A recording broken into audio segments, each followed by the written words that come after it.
瞧什么呢？你看那朵云，哟，今儿闲情雅致啊，像不像是一堆银子啊？果然还是你的风格。哎，你说我要是把这一堆银子给拿回家，那我夫人跟小女得多高兴！咱是要回府是吧？王青莲，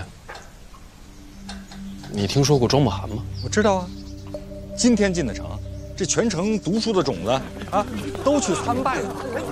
威望这么大，读书人都知道啊，庄墨涵文坛巨匠，行走于这人世间的活圣人，天下读书人的老师啊，你不知道？你不也是读书人吗？我不算。哎呦，您可自谦了，您写出了传颂天下的诗句，您不算读书人呐。走吧。哎，怎么了？影子大人，陈萍萍找我有事儿。有人要杀陈院长，天底下要杀陈萍萍的多了，不出半个时辰就要动手。他现在人在哪？监察院里。那就没事儿，没有重兵，谁能冲进监察院杀人？现在院长身边已经没人了。没人是什么意思？庄墨涵进京了。这跟庄墨涵又有什么关系啊？庄墨涵进京，才是改变的前提。院里都知道，要再挑战我，只有刺杀庄墨涵。可是，院长已经派医处保护庄墨涵了。是，一处的诸葛已经倾巢而出，3处的废界不在京都，其他各处的强势战力也被我分别调离。今日监察院内在职的，都是我们的人。那也不足以强杀庄墨涵呐。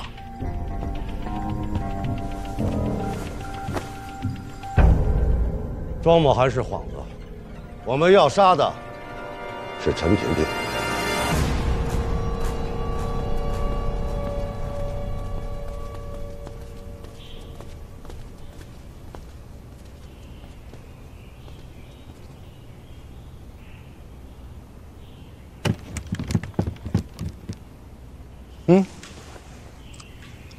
你来了。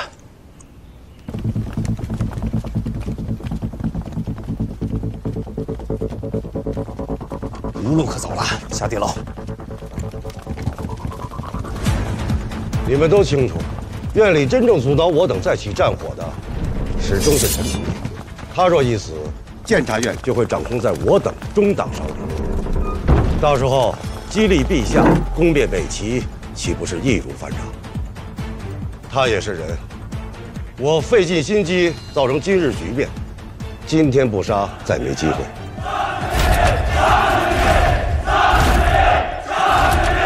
杀了陈萍萍，监察院大权就在你我手中了。事已至此，再没退路了，动手吧。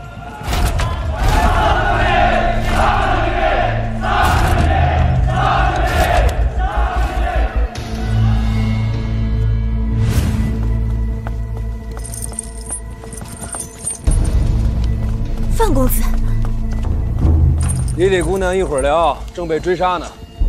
追杀？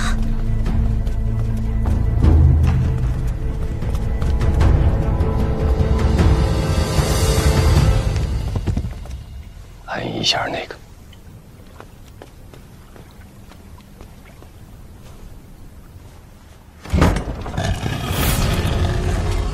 这里面就是地牢的最深处了，里面关的都是祸害天下的魔头。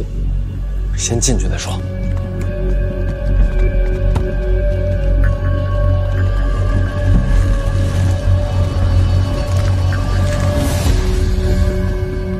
这里边就安全了？也不算太安全，有很多人知道这条路。平时他们要给犯人送水送饭，有时候还要把尸体拉出去。那咱们躲进来有什么用啊？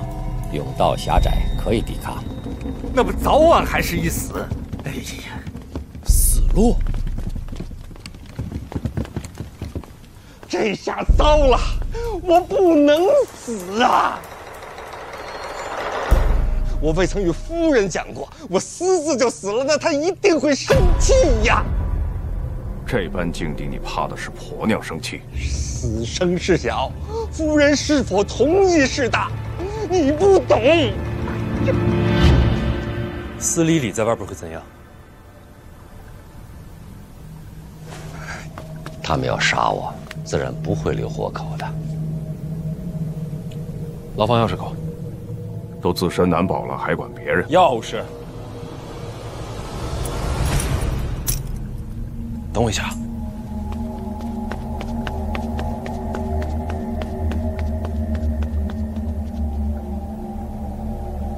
这孩子不错呀。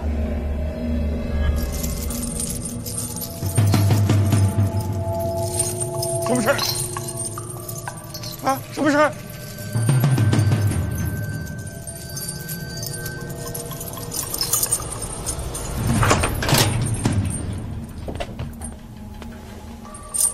监察院内乱。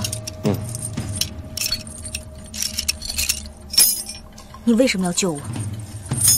快走，他们随时可能出现。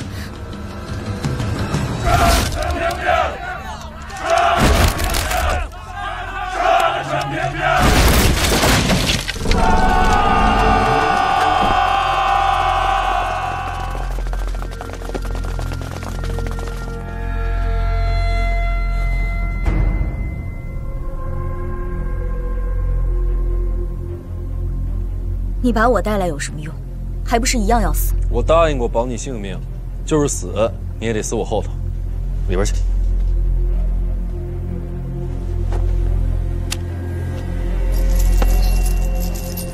大人，这是什么？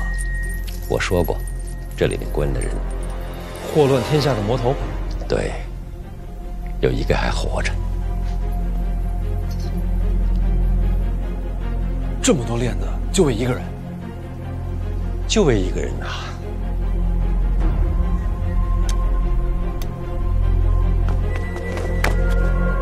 看一眼就能活命吗？我这边。快找找陈明明在哪儿？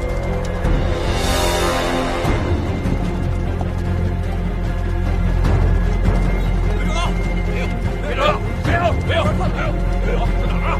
还没找到，没有，没有，没有，没有，没有，没有，没有，没有，没有，没有，等等。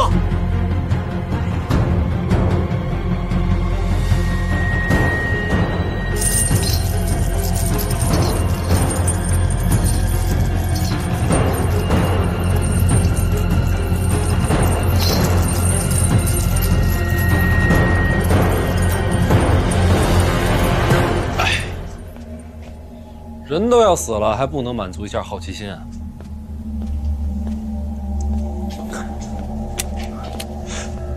这人很危险，很危险啊！他叫小恩，我的腿因他而废。陈明明他就在里边，他无处可逃了。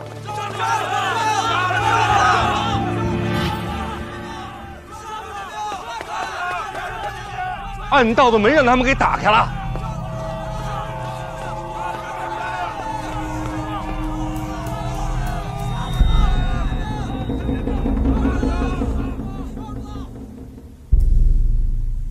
司礼礼，做什么？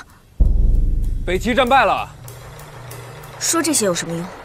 我紧张，总得说点什么。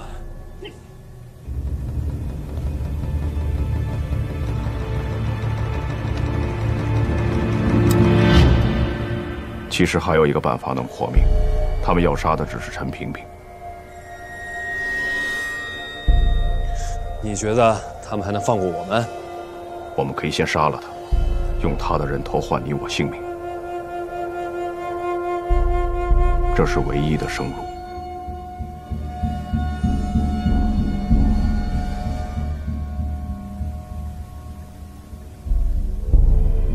王启年，大人。玩命吧！好，你干什么？等着。是影子，就他一个，杀他！他就一个人。这外边都是高手，他一个人能撑多久？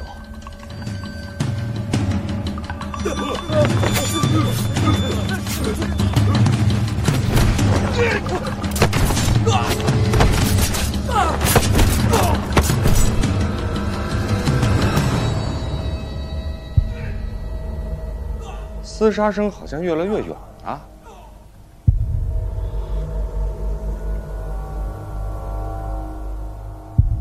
杀出去了，莫非是对手实力孱弱？都是7品以上的高手。真不是我的主意。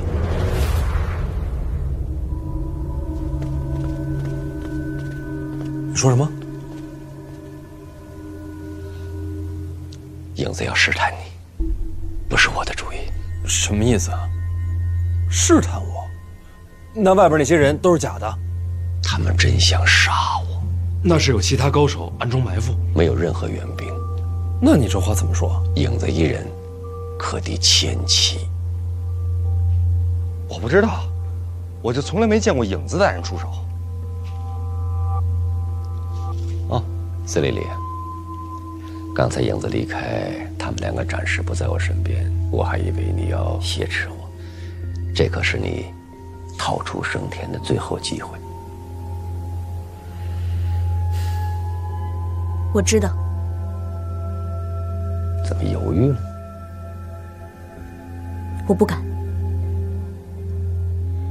在北齐，陈萍萍的名字与鬼神无异。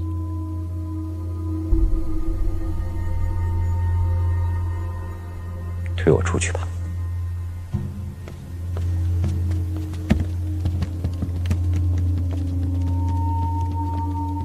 陈萍萍，好好活着，等我出来。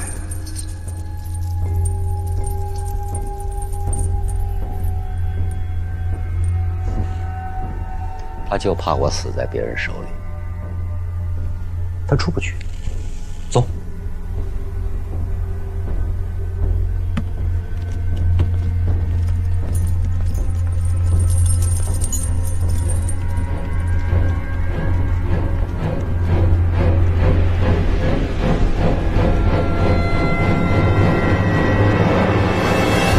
所以你知道这些人要杀你？知道。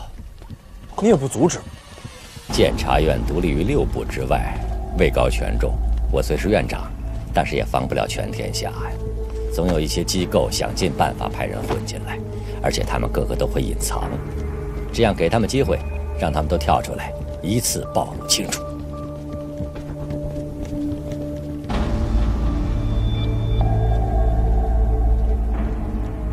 王青天。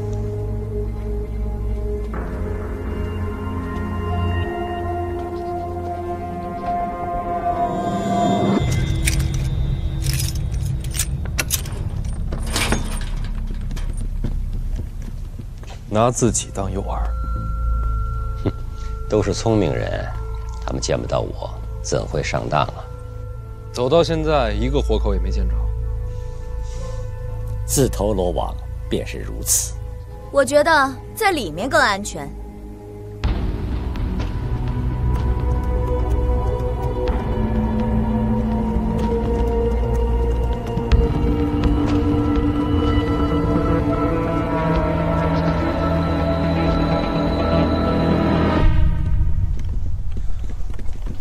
外边没声音了，应该没事了。你会不会觉得我行事太狠？他们要杀人，自然也会被人杀。负重前行，确实身不由己啊。王启年，开门。哎，看这玉是不错哎。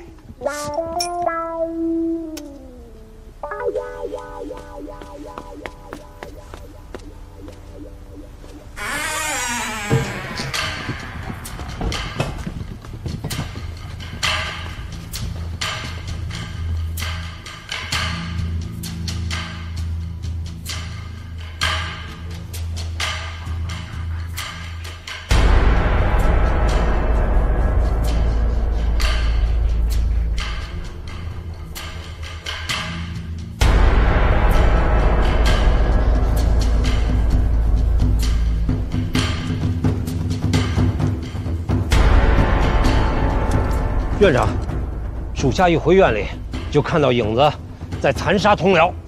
我安排的。哦，你应该在监视北齐的庄墨涵，怎么回院里来了？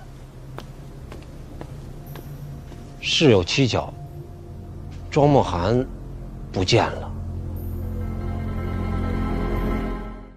庄墨涵进入京都以后，一直在鸿胪寺给他安排的住所，从不见人。属下觉得奇怪，就让手下扮成侍者进屋打扫。庄先生，能为您打扫房间吗？庄先生。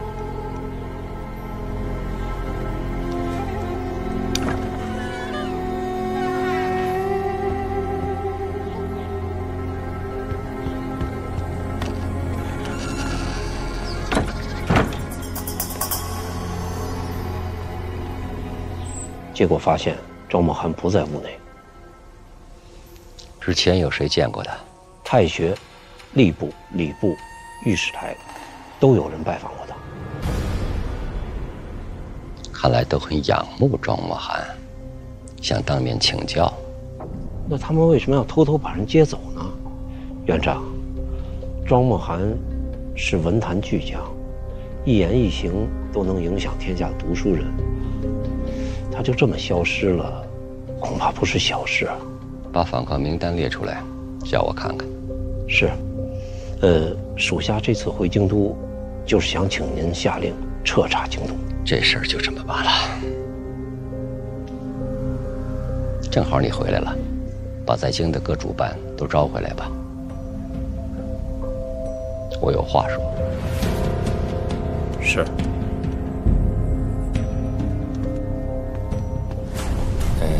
院长，范大人，我先回趟家去，跟我夫人报个平安。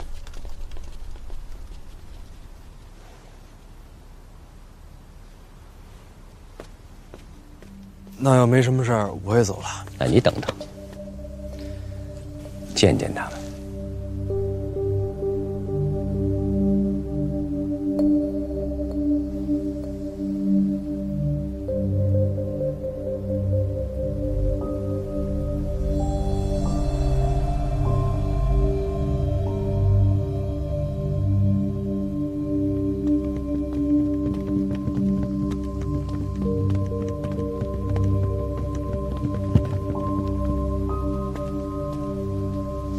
都在。我给你介绍一下：1处主办诸葛，4处主办颜若海，你都见过了。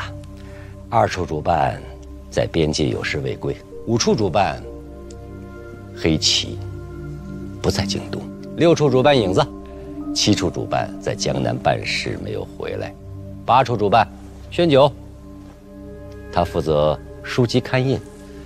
你不是开了个书局吗？归他管。宣大人好。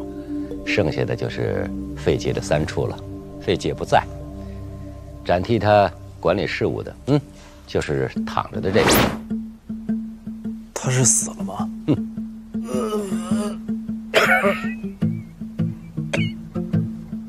他是范闲，院里题司。各位大人好。小师弟来了，我姓冷，费老的门下，咱们算是同门啊。冷师兄，这是？我研制了一种新毒药，自己吃了几副，哎呦，药不错，没做解药，失败了，毒更重。哎呀，师兄辛苦啊！等我好了，请你吃饭啊，我自己下厨。哎，别，这就不必了啊。行，我先休息会儿。哎，都认识了吧？那我就开门见山吧。今天有人在院里设局想杀我。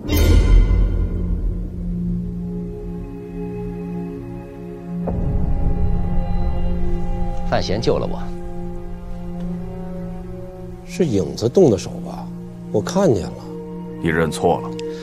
我老了，以后范闲可以接我的班。你们多照顾。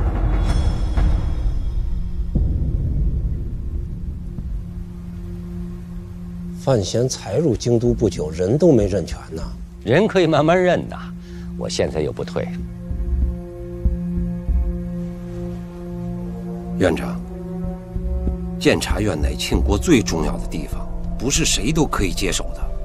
属下以为范闲没有这个资格。你是不是搞错了？我不是来征求大家意见，我只是通报一声。我觉得挺好，别的地儿不管，我们三处一定支持小师弟。最后再说一遍，这事儿定了，不改了。有谁不服，找机会杀了我就是。散了。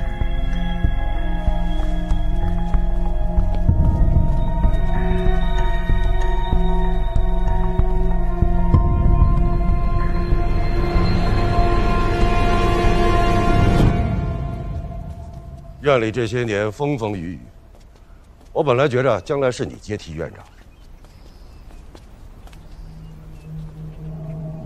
院长今日这决定，确实让人心寒。严若海，有一点要说清楚，我不是要争权，我诸葛没能力坐那个位子。我明白。你不明白，我所做的一切皆以庆国为重。我知道，今日那些刺客的尸首我都看过了。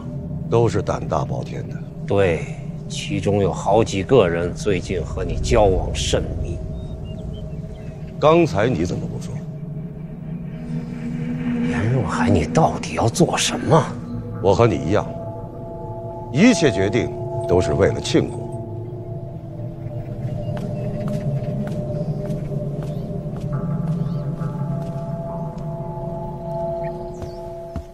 为什么？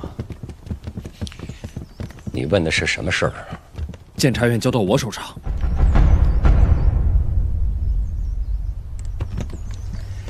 是影子自作主张要试探你，这样也好，可以把事情说清楚。诸葛说的没错，我还没这资格。监察院是你母亲一手创建的，这些年我一直替她守着。这个院子，终究我要还给你。时过境迁了，时间过了，初心未改。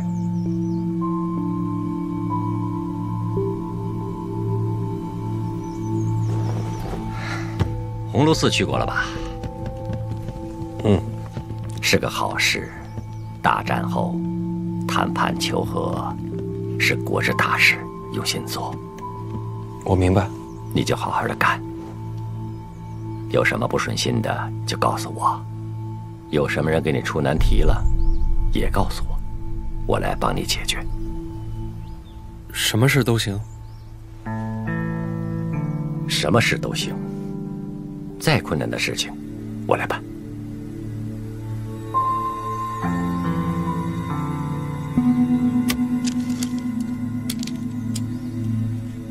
回去吧，今天累了，晚上越发凉了，知道把被子盖厚一些。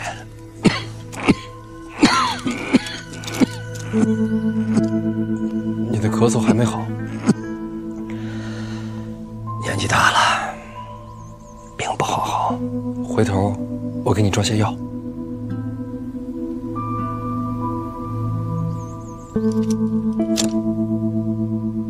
好啊。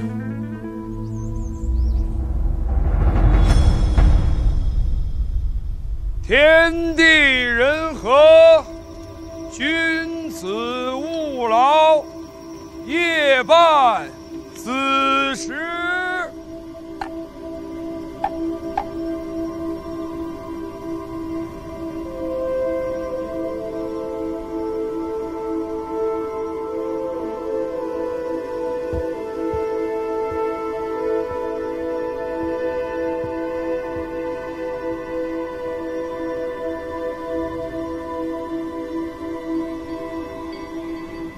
你心神不宁，我去了宫里，若若画了太后寝宫的地图，我记住了。为何心神不宁？牛栏街刺杀是长公主的谋划。一个不觉刺杀的，反过来安慰被杀之，这不好笑吗？陈萍萍说要把监察院交给我，还说我有困难告诉他就行。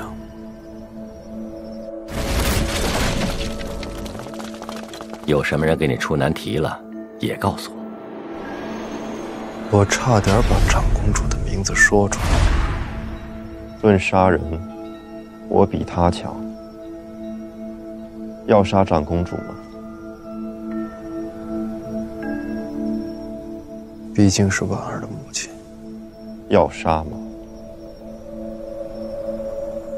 长公主是权势重过生死，把她扳倒，赶出京都，会让她比死更痛苦。这我不会，我自己来。随你。说，闯后宫偷钥匙的计划也要缓缓，得找个更好的时机。你来定。说，你知道吗？监察院那个影子，武功很高。知道。他是大宗师吗？9品上。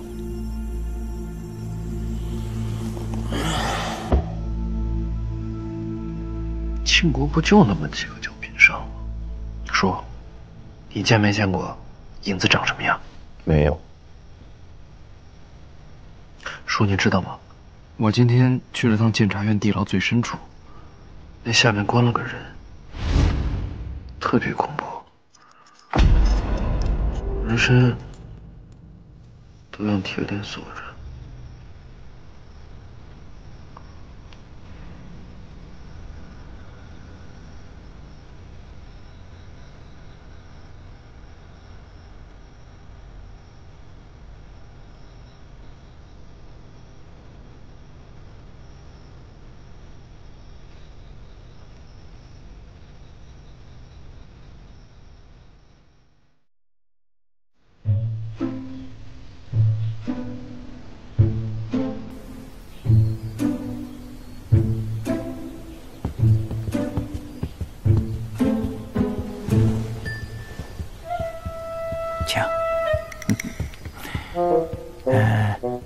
大人是副使，坐这儿。好。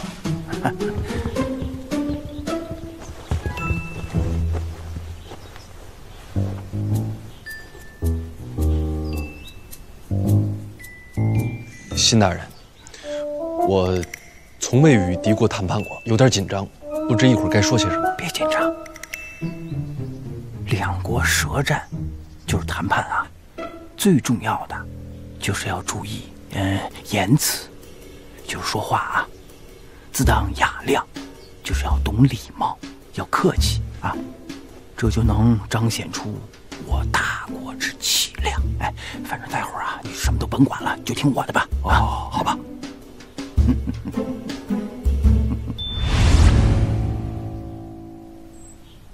我兄师所占1州之地，绝不可能还你们。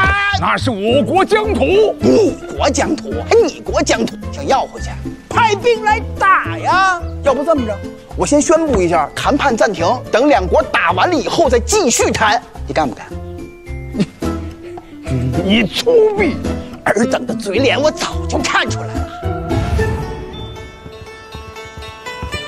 说的可是真的？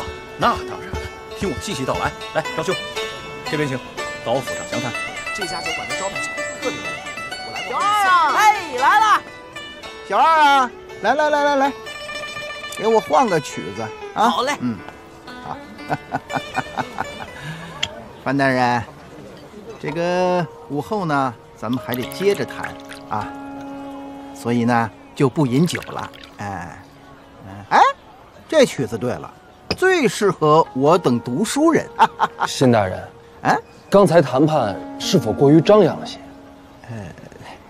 就是强势。不是大国气象吗？哎呀，将士们出生入死，赢了，我们不强势，对不起这些兵啊。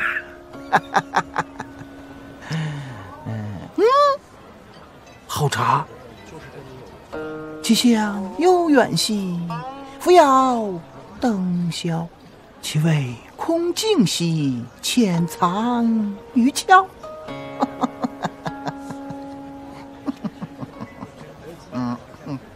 我大军所占一州之地，不可能还，而且你们还要赔付我大军开拔之资，这还怎么谈下去？本来也没什么好谈的嘛。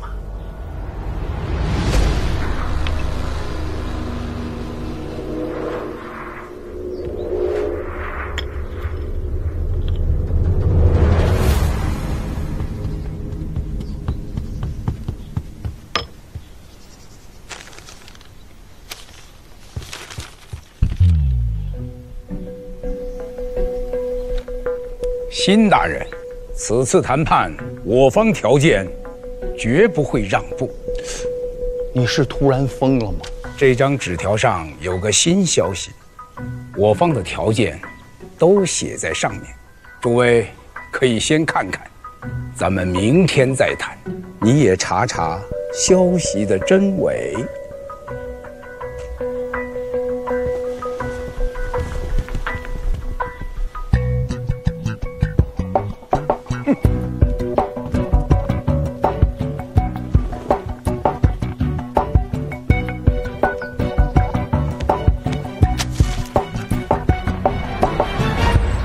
这下糟了！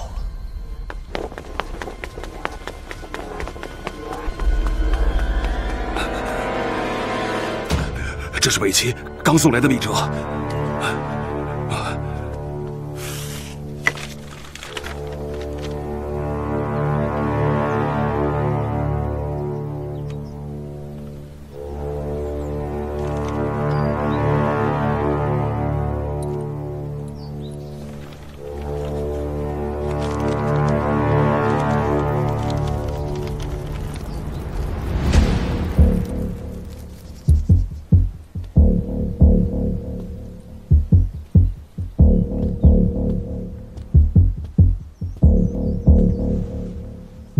院长，您找我？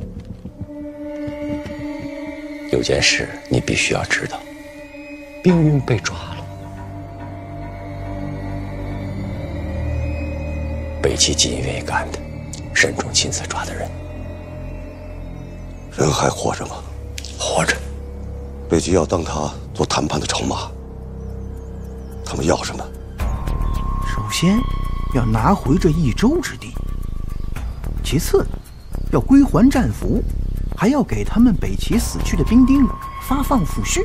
最可恨的就是这最后一条，他们要用萧恩和司礼礼换回严公子。萧恩啊，监察院地牢里关着那个。没错，那可是北齐的盖世魔头啊，曾经和陈萍萍齐名。那时候陈萍萍率黑旗千里奔袭，以双腿的代价才把他给抓回来。这样的人物要换回去。说的是啊，不过这次国战多亏了严冰云打探军情，传送密报，咱们才赢得那么顺利。更何况他还是监察院严若海的亲儿子。不还，打下的疆土不能还，打下的疆土不能还。其实他们真想要的是萧恩和司礼礼。萧恩不得放，此人归齐必将疯狂报复。作为全国子民，我不能接受。不是放，是换。换冰云回来。我连夜北上，潜入北齐国都，设法救回犬子。此时北上救人比登天还难。作为一个父亲，我必须如此。换不换不是你来定的，学长，也不是我。此事只有一个人能定夺，侯公公在，马上让监察院放人。陛下。另外，告诉鸿胪寺，朕打下的江山一寸都不放，其他的条件都好谈。那个严冰云必须活着回来。领旨。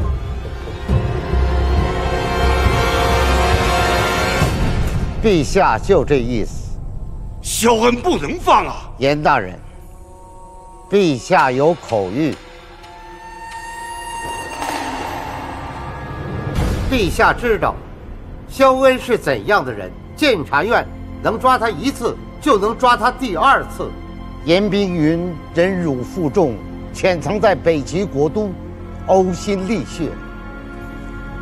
朕都知道，用一个快入土的老头子换回我庆国的未来，值了。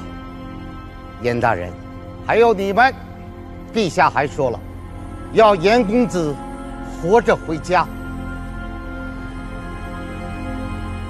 臣领旨，谢恩。谢陛下圣恩。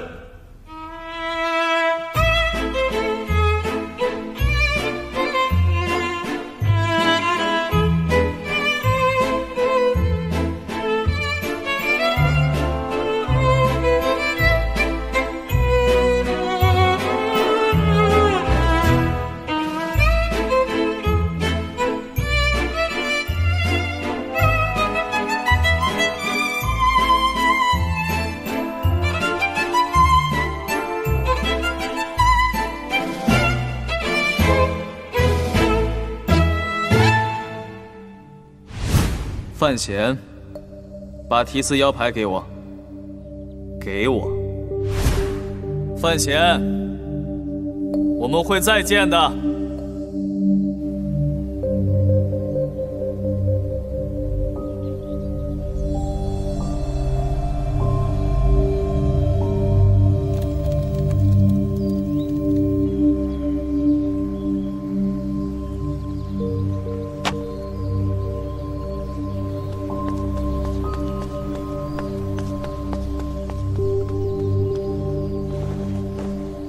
陛下，鸿胪寺与北齐那边已经商谈定论，东夷使团那边也已经将礼物悉数转交，准备离京了。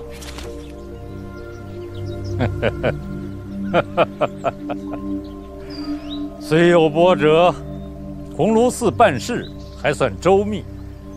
传旨，明日启年殿设下夜宴，君臣同庆。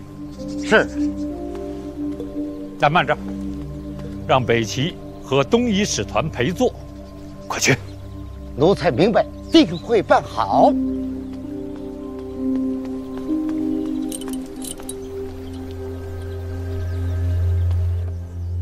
明日夜宴，百官云集，北齐朝臣、东夷使团欢聚一堂，可谓盛事。庄默涵呢？谁？我是说庄默涵，他好像没有参与谈判。确实没有。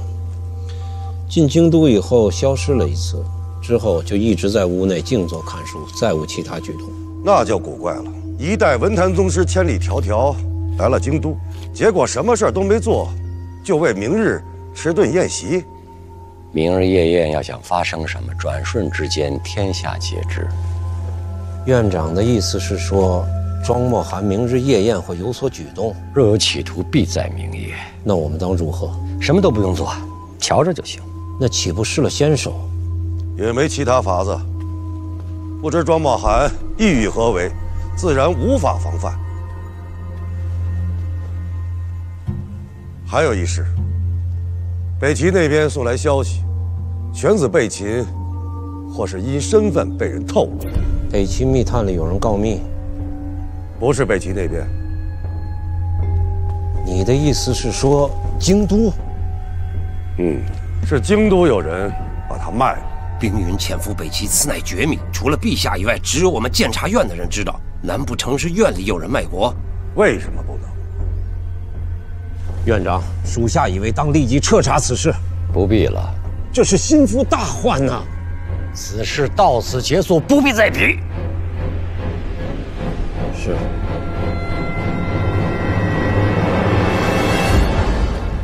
监察院成立这许多年，光阴流转，昼夜时刻，有些老东西也该换了。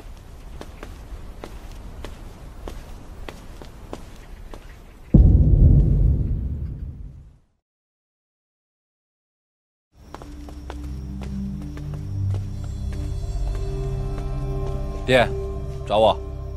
回来了，来坐。黄楼寺的谈判告一段落了，明日上殿去稳这些，啊。您说的是明日晚上的夜宴？嗯。这顿饭有什么不对吗？天下皆知，文坛泰斗尽在北齐。早些年，读书人甚至以北齐科考高中为荣。今年虽好些，但要说到文人，我庆国总是略有逊色呀。如今庆国文坛把希望都放在你身上。我？文坛？前些日子你写的那首《万里悲秋》被我朝文人评为当世奇言第一。哎呀，私底下很多人在说，这年纪就有如此成就，将来未必输给庄墨涵。我就写了这么一首诗，这也太草率了吧？一首诗是少了些，只是我朝盼文韵，如求甘霖。司马也当活马医了。那你就是那司马。所以明天晚上，所有人就在那儿看着我和文坛宗师庄墨涵的见面。哎呀，也不是让你语出惊人，你只要行止稳健，这就够了，啊。明天晚上您去吗？哎呀，明天设宴是为了鸿胪寺和礼部准备的，我以户部侍郎去做什么呀？别慌，我只提你一句：庄墨涵何等身份，怎么可能真与你这小辈为难呢？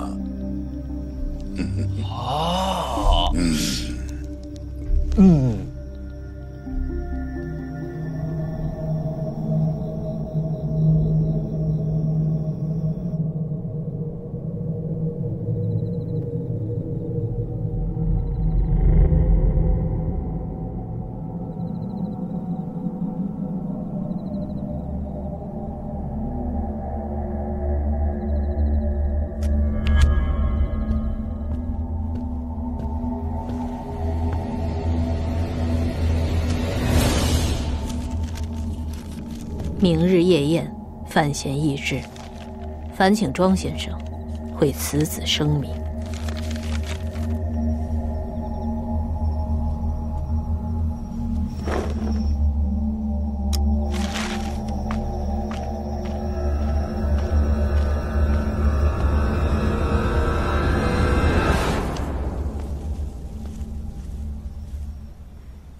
你挂了红灯笼。说。这么多年了，我就一直特别好奇，你到底是能不能看见？怎么我挂个灯笼你也知道，连什么色儿都知道？我很难解释，我能知道这一切，但不是靠看。心眼，我不知道该怎么说。说，我觉得你一直这么神秘，谁要是敢惹你，一定是自寻死路。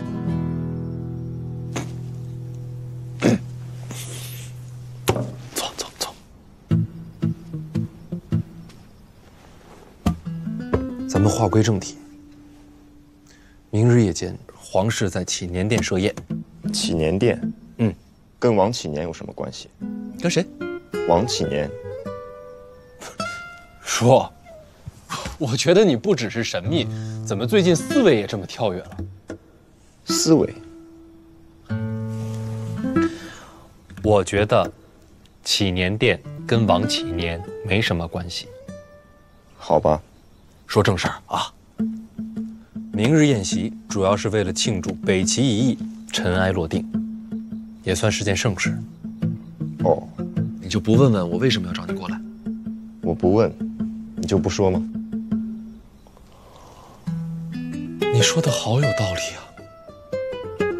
好，明日宴席散后，咱们夜闯后宫。决定了。一场盛事过后，正是松懈之时。好，计划不变。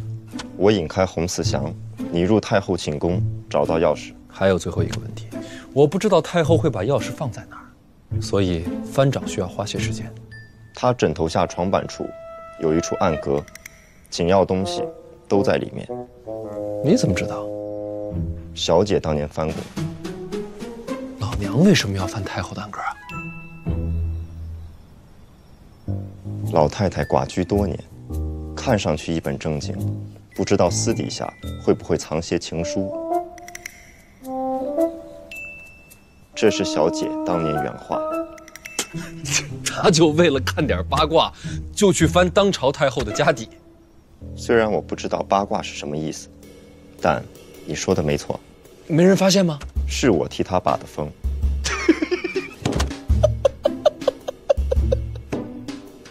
你笑什么？千言万语，一时不知如何形容。形容什么？唉，先不管这些。总之，最大的难题，老娘当年已经帮我解决了。现在，只要确定钥匙在哪儿，我十有八九能拿出来。盗走钥匙，老太太怕会发现，放个赝品回去。你没见过正品，怎么事先做好赝品？这个我有办法。好，明日夜里，在这儿等我。好像有人来了。我约的。你约了人？大人，进来吧。深夜叫我前来，是有何吩咐？有个事儿想问你。大人，请问。祈年殿跟你什么关系啊？应该没什么关系吧？那就对了。什么那就对了？没什么。自己做。嘿，大人不必客气，我站着就行。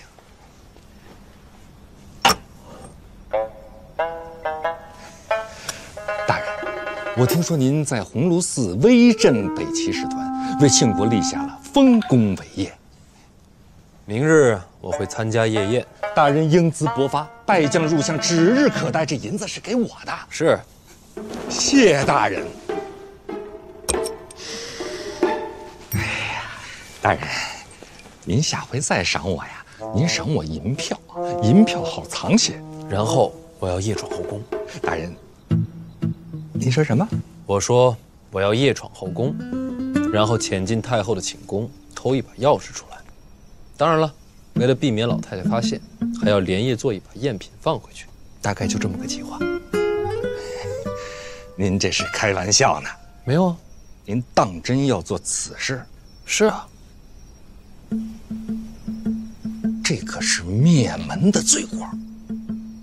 应该吧？那这事儿你为什么要告诉我呢？我刚才说了呀，我得连夜做一把赝品钥匙，得找京都最好的锁匠。我对京都又不熟，得找个人面广的。你呀，此事要是把我牵连进去，那我也是死罪。哎，你就帮我找了个锁匠，做了把钥匙，别的什么都不知道。是啊，那你就光跟我说找个锁匠，对吧？你干嘛要跟我说那么多呀？我本来也想这么说的，但是不行啊。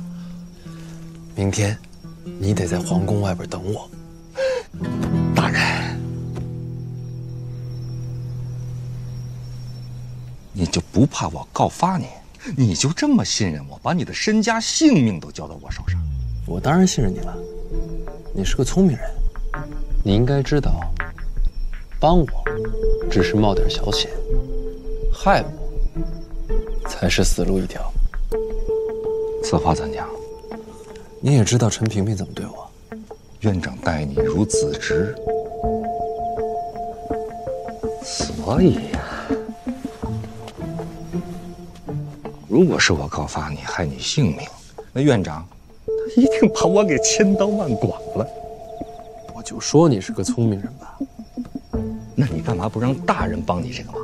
哎，有些事儿大人物做反而不方便。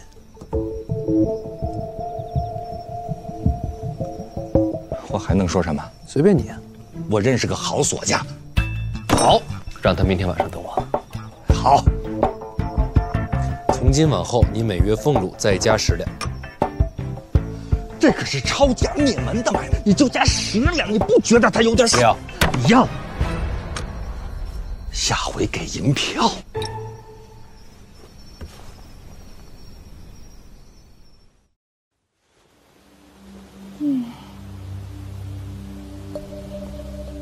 什么时辰了？未时了。祈年殿那边布置上了？是，一早就开始布置夜宴的事。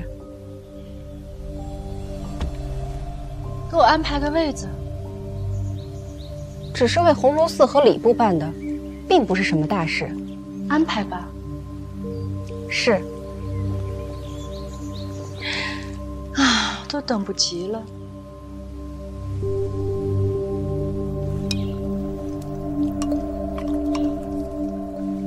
问过了，祈年殿夜宴有10左右可以入席。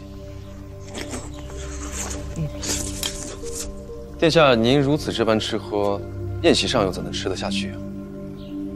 这样的宴席，就是喝酒唱赞歌，怎么可能吃得饱？也是，这样的酒席也是走走过场。殿下，您实在没必要特地去。范闲处死的差事办成了，我自然应该当面祝贺他一声啊。这范闲不是已经入了太子门下吗？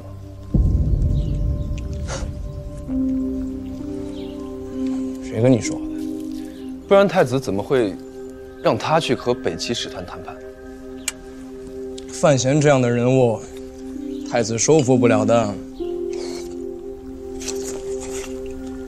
我跟范闲相见不多，却如遇知己。范闲啊，性子跟我一样，不是甘居人下的。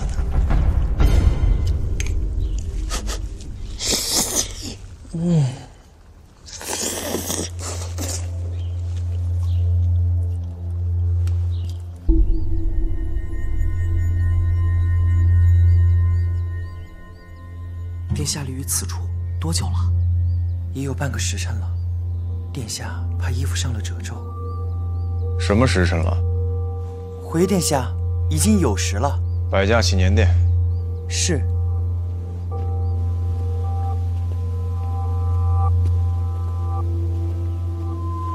庄先生，车驾已备好，可以出发了。东西我来帮您拿着。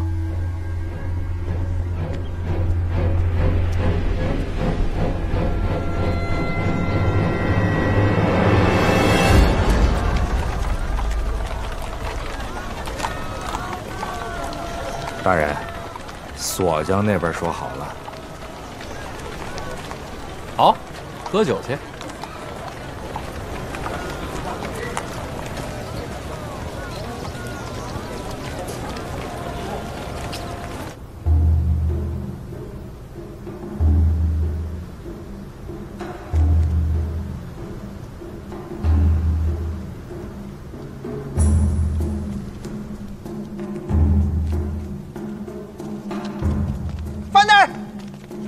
范大人，哎呦喂，辛大人，真是有缘，确实有缘。哎，范大人怎么不穿官服啊？哎呀，不就吃个饭吗？我又不是什么大官。哦，那好，那待会儿我得多敬您几杯啊。二位大人，循例盘问，若是有什么利器，可不能带入殿内。哎呀，赴个宴还带什么利器呀？哎，范大人，你听，这个礼乐就是礼部准备的。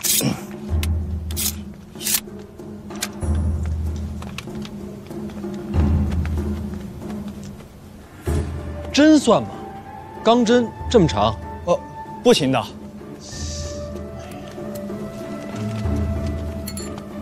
稍等啊。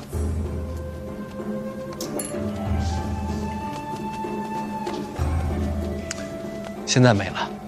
哦，秦大人，咱咱们走吧。我被刺杀过，谨慎了些。哎，对，该谨慎，谨慎是对的。毒药能带吗？毒药？不行不行不行！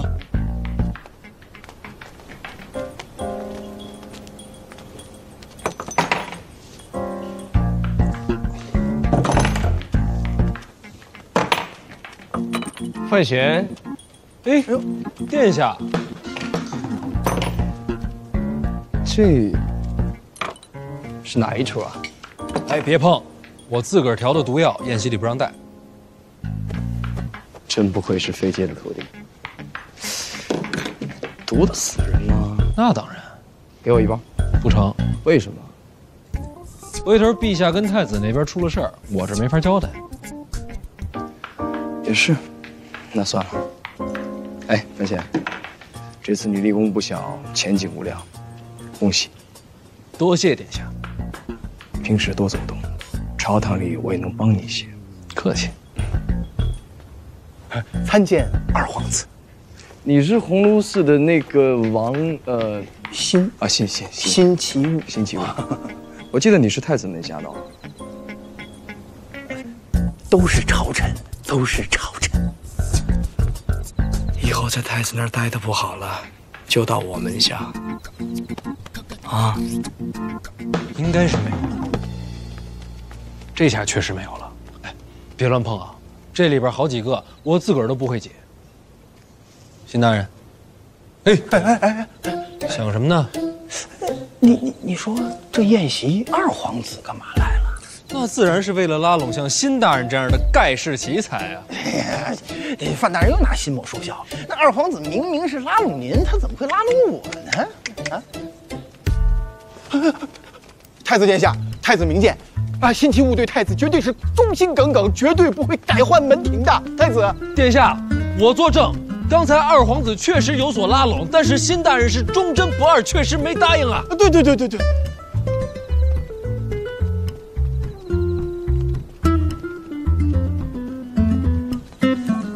多谢范大人慷慨之言。跟我客气什么呀？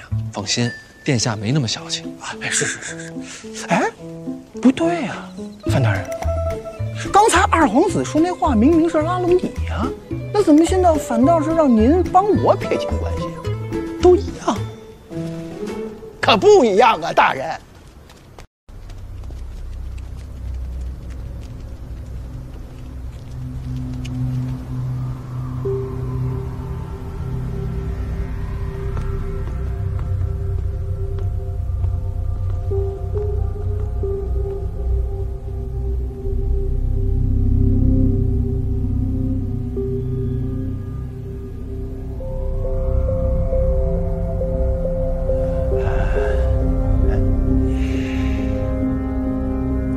公主也到了。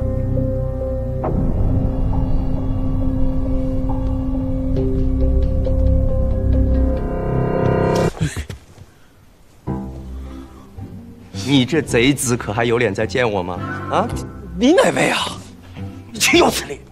当日行凶伤人，你居然在这儿装不认识我啊？郭少，哎呀，好久不见！你看你这伤好的也差不多了，真好啊！你居然敢把我给忘了！慎言，你这话说的好像怨妇。你这个恶贼，你做的那些事情，我都在心里记着呢。越发的像了，你来干嘛？他来干嘛啊？我乃宫中编撰，家父礼部尚书，我为何不能来？能来，马上上菜了啊！郭少入座。休要得意啊！范闲，我告诉你啊，我今天就要亲眼在这个地方，我看着你万劫不复，身败名裂。闹！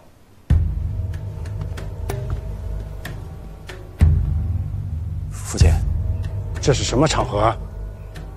回去坐着。是。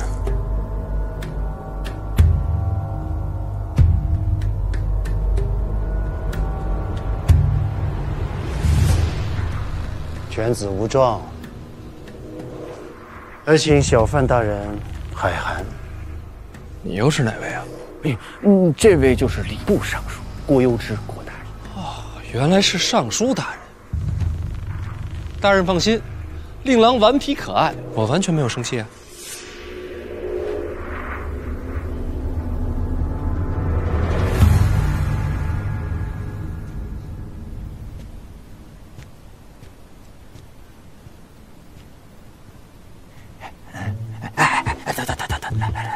别左顾右盼了啊！这边是咱们的座啊！来，这边，咱们这边，来，走啊！哎，走，哎，范大人，走，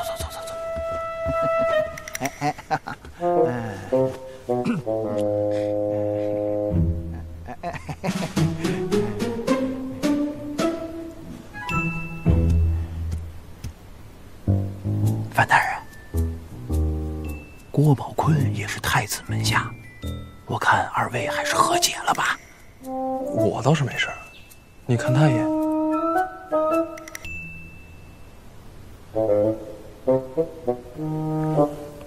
慢慢就解开了啊！大人，你真把这打了？哎，这话怎么说的？在下自小熟读圣贤之书，一向克己复礼，怎会打人？那头几天在当街还杀了个北齐高手呢。这酒不错。是，不错。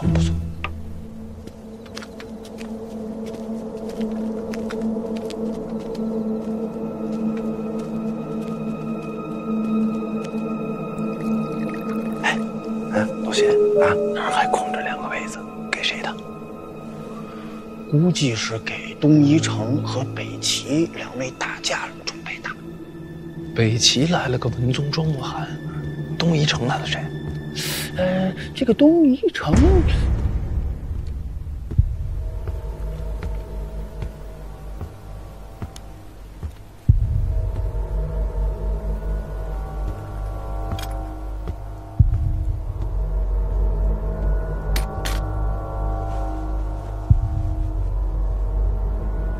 范大人，没事吧？此人为何持剑入宫？四顾剑门下向来都是剑不离身，陛下特准的。四顾剑门下，他就是大宗师四顾剑首徒云之兰。云之兰，当日你在街头杀的那2个女刺客，就是他的弟子。这次东夷城派使团来到京都，也是为了此事。他卖酒吗？这个倒是没听说。大人何出此言啊？听着像酒的名字。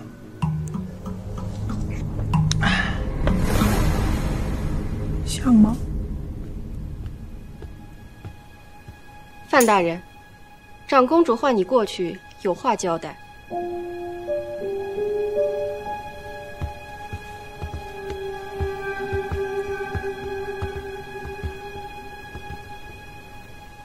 凑近些。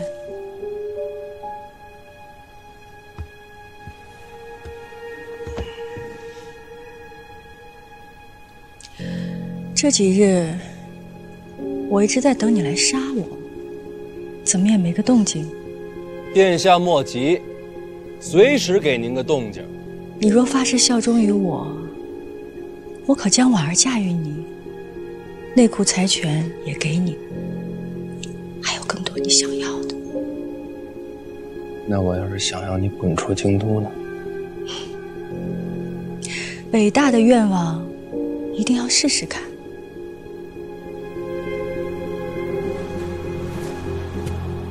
臣定不辜负公主期许。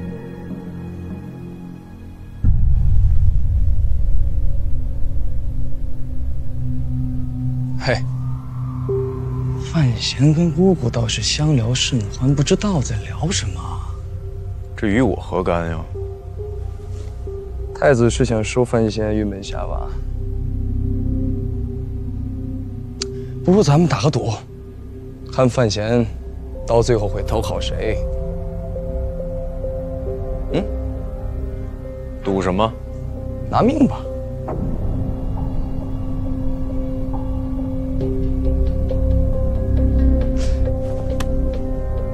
好像臣开的这个玩笑不符合礼数，太子殿下恕罪。好啊。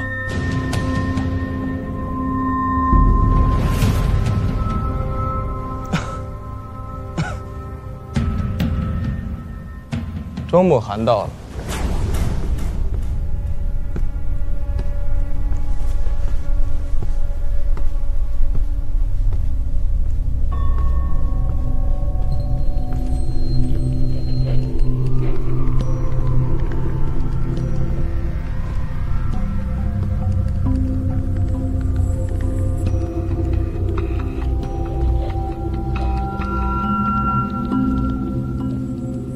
还从未见过庄先生吧？或是天数，北齐出了这么一位文坛大宗师，数十年来视经著文，著作等身。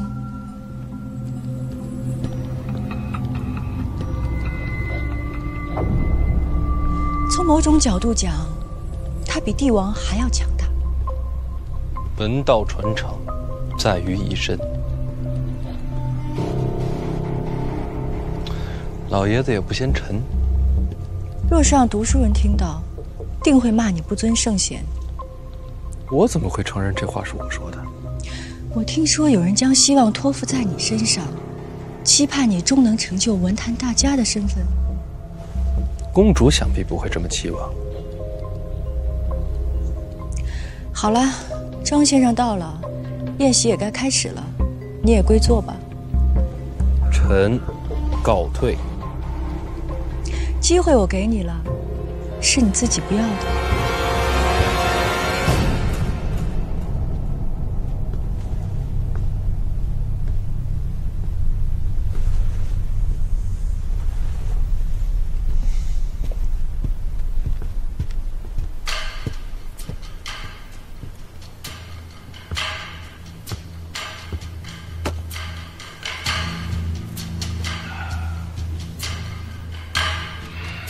陛下驾到！这边。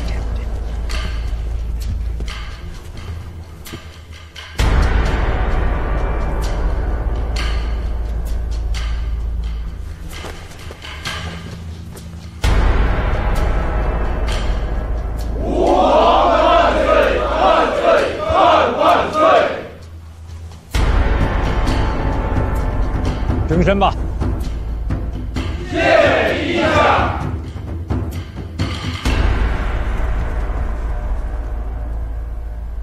陛下已经到祈年殿了。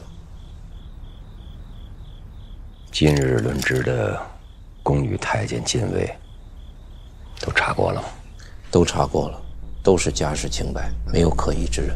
进殿之人有没有行迹诡异的？有。范闲，据禁卫处报，他到祈年殿时身上带了短刃和毒药。庄墨寒那边呢？庄墨寒只带了一卷旧纸上殿，我的人借机碰过了，里边没藏东西。我觉得庄墨寒也不是一个习武之人，应该闹不出什么大事吧。云之兰持剑上殿的，是。但是云之兰师从四顾剑，跟庄墨寒应该不会有什么瓜葛吧？云之兰如果要是出剑弑君的话，谁来阻拦？洪四祥、洪公公就在殿外。上山！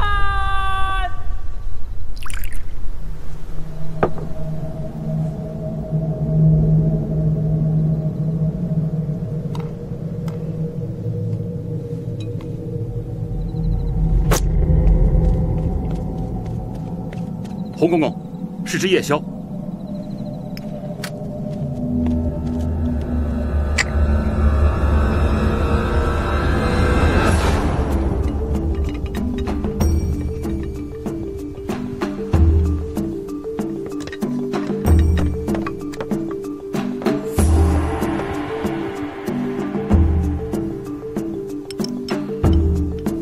国少。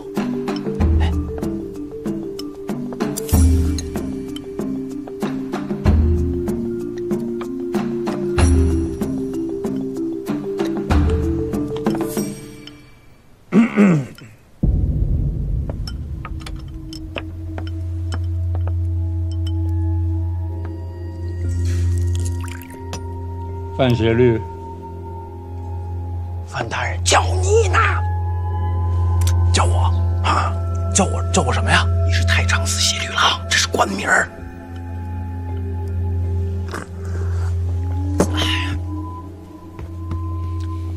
陛下，你见朕几次都没跪下过，这次以为你还会站着。那岂不是要犯了众怒？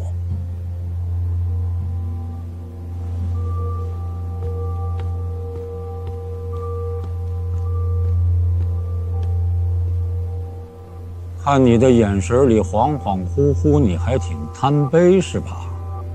回陛下，场面如此之大，臣难免有些紧张啊。云之兰，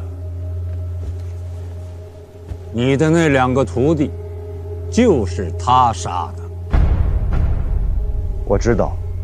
别看他年轻，可有点本事哦。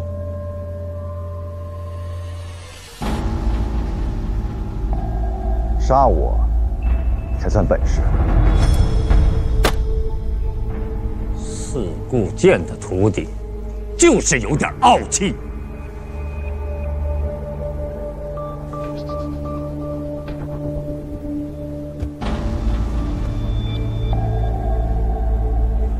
朕体会到了。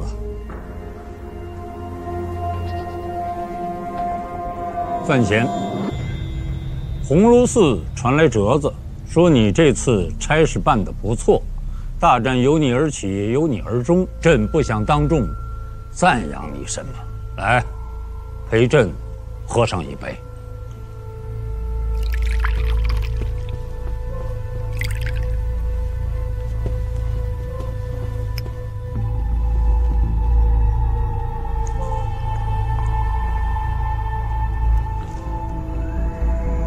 范协律，请留步。陛下，儿臣有话想说。说。范闲除武勇之外，亦是文采照人，儿臣便对其诗才赞叹不止。近日有听闻，与北齐谈判时不卑不亢，进退有度，堪以大用。直接说。来年春闱，不如由范闲主持科考，少年才子提点天下生源，载入史册，或是一段佳话。范闲虽有失明，但是终究资历尚浅啊。陛下，范闲资历虽浅，才华难掩，儿臣附议由范闲主持春闱大会。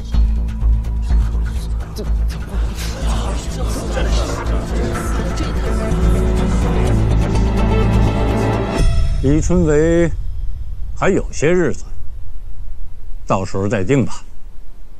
你们都下去吧。陛下，这位少年郎便是范闲吗？庄先生也认识他，读过他的诗。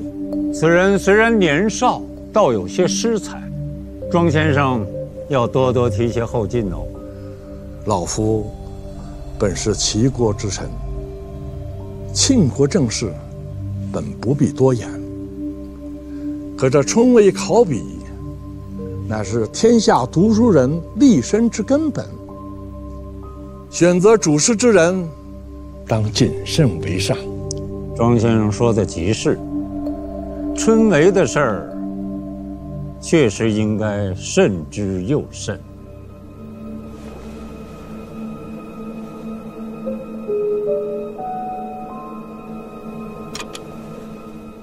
张先生学贯古今，我一向是佩服的，但刚才的话却不敢苟同。我虽是一介女流，见识浅薄，却也读过范闲那篇七言。此人是很年轻，但仅凭这首诗，便可看出才气逼人。先生刚才的话隐隐针对范闲，莫不是担忧少年郎后来居上，将来名声盖过先生？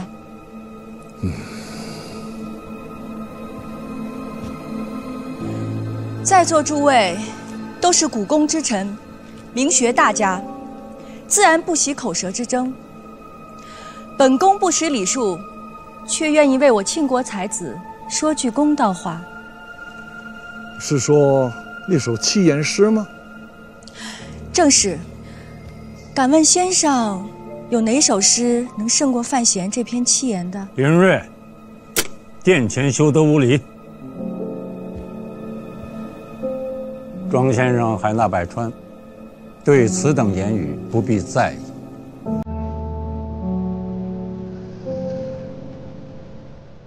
风急天高猿啸哀，楚清沙白鸟飞回。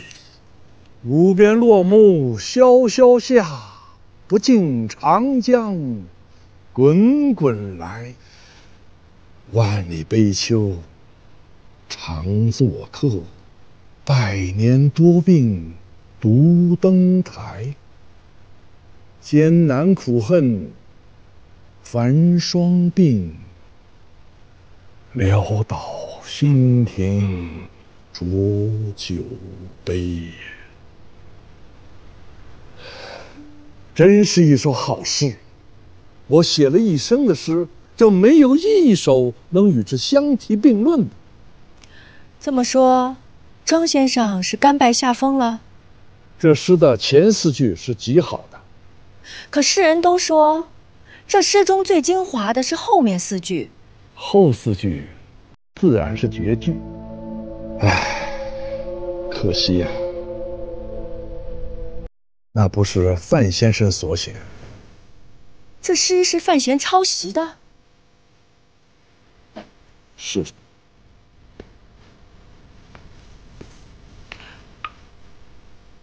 朕也觉得好生奇怪，他哪儿来的这么大的才呀？范闲，你有什么话要说？庄先生爱说什么就说什么，反正庄先生德高望重，空口无凭，说话也算数。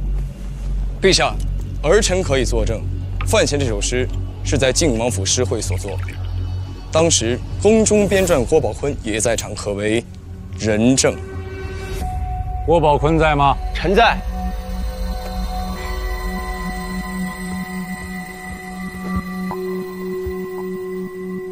这首诗是范闲做的吗？是。这么说，庄先生是蓄意构陷了，或是被什么小人蒙蔽，所以才有此误解。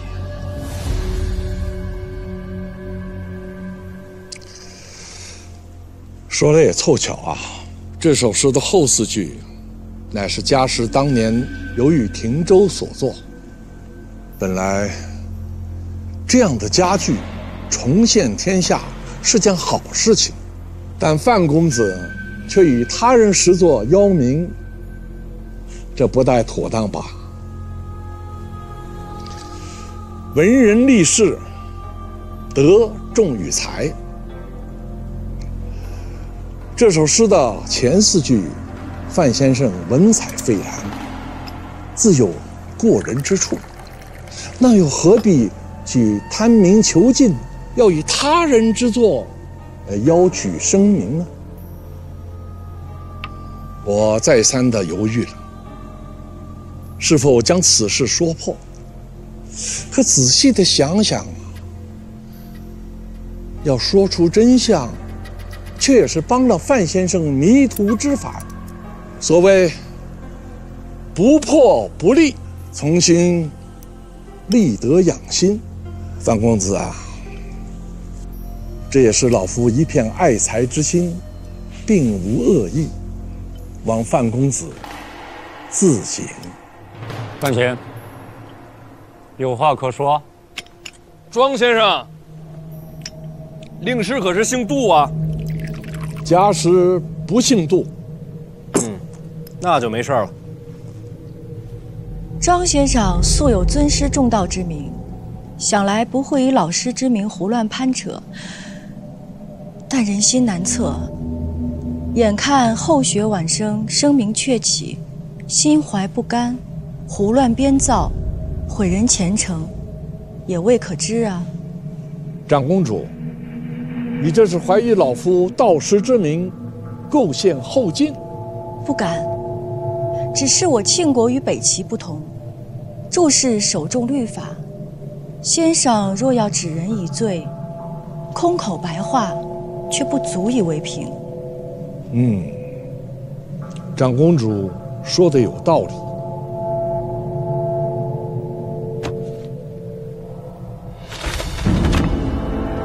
请看，这是当年家师亲手所写。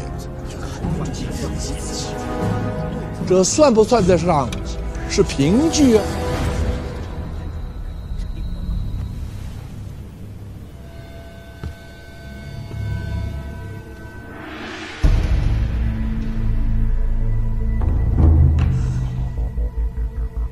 确实是这4句。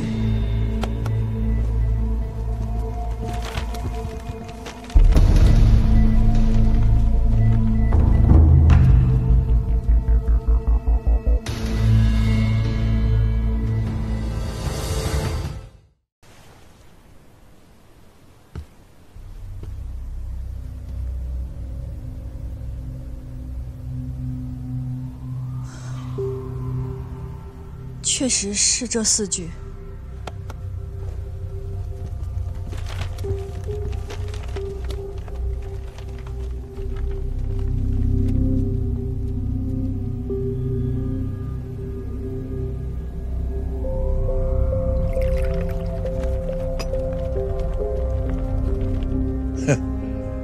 其实啊，不用这份手书，也能看出端倪。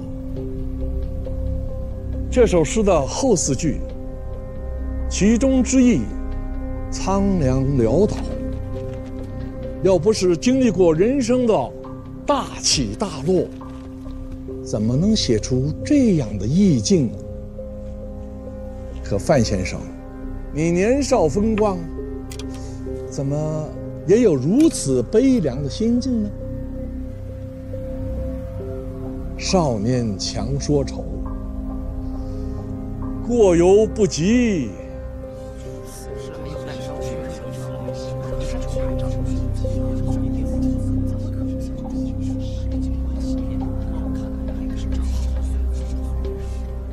陛下，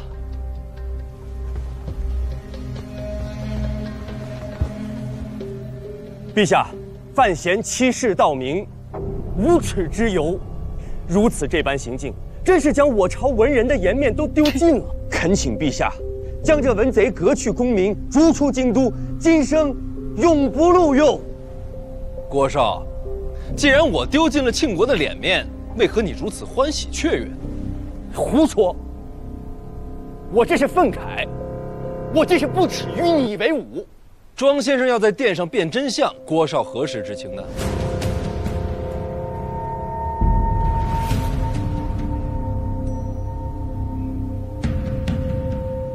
自然是刚刚听到。那为何我今日一到祈年殿，郭少就言之凿凿说今日便要看我身败名裂？不知是郭少掐指能算，还是说早就跟庄先生暗通款曲了呢？一派胡言！暗通款曲可以用在这个地方吗？啊，好了，什么时候了，还讲究用词？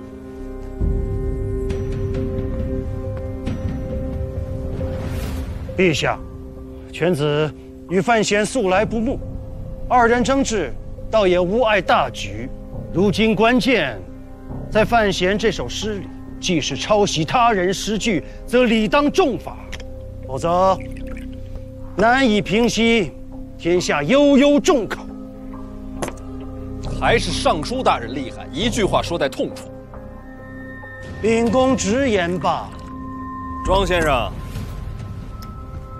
你说的没错，这首诗是我抄的。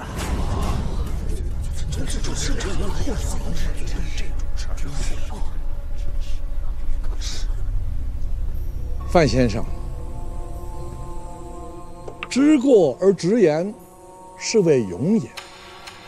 范先生经过此事，必成大器。您先别忙着夸我了，庄先生，我替我自己抄诗，你替你老师抄诗，咱们俩也算是半斤八两。说起来，你还不如我来得直爽。这首诗乃是少陵野老诗圣杜甫，跟你老师半点关系没有。庄先生替令师欺世盗名，还真是尊师重道的典范。诗圣，你说这位诗圣何朝何代的人物？既是诗圣，可曾青史留名？史书里没他。哦，是这样。因为他的诗属于另外一个世界，一个有着千载风流、文采耀目的世界。难不成他是传说中的仙界？笑吧，笑吧，跟你们这儿比起来，说是仙界，毫不为过。你去过吗？那是我梦里留下的画卷，是我残留的记忆。范大人，你的意思是，你在梦中游历仙界，还背了首诗回来？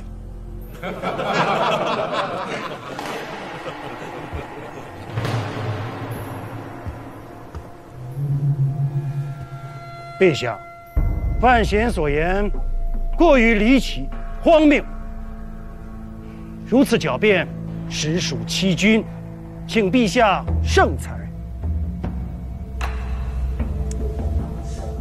庄先生啊，你老师做的诗多吗？家师注释良多。那不为人知的也多吗？识海沟沉，少于人知的，竟是刚刚展示的那一首。哼！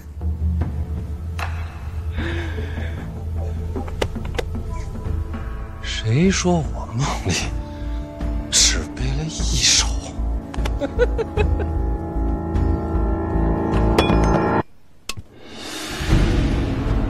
史来，莫来！范公子，若是要作诗，老奴斗胆，愿为你抄录。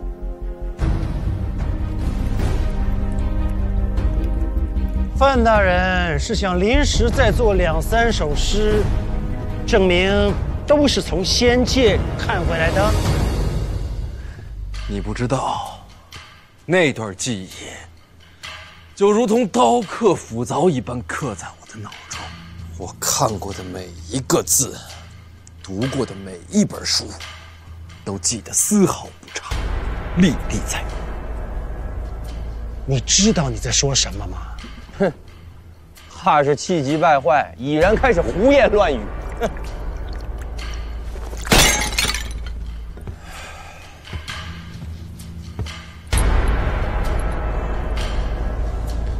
君不见黄河之水天上来，奔流到海不复回。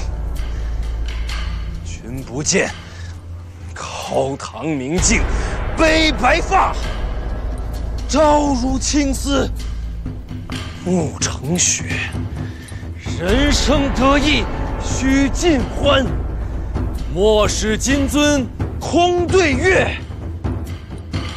天生我材必有用，千金散尽还复来。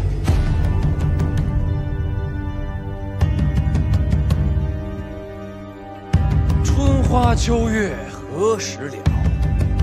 往事知多少？问君能有几多愁？恰似一江春水向东流。不知天上宫阙，今夕是何年？我欲乘风归去，又恐琼楼玉宇，高处不胜寒。起舞弄清影，何似在人间？醉里挑灯看剑，梦回吹角连营。800里分麾下炙，50弦分塞外声。沙场秋点兵。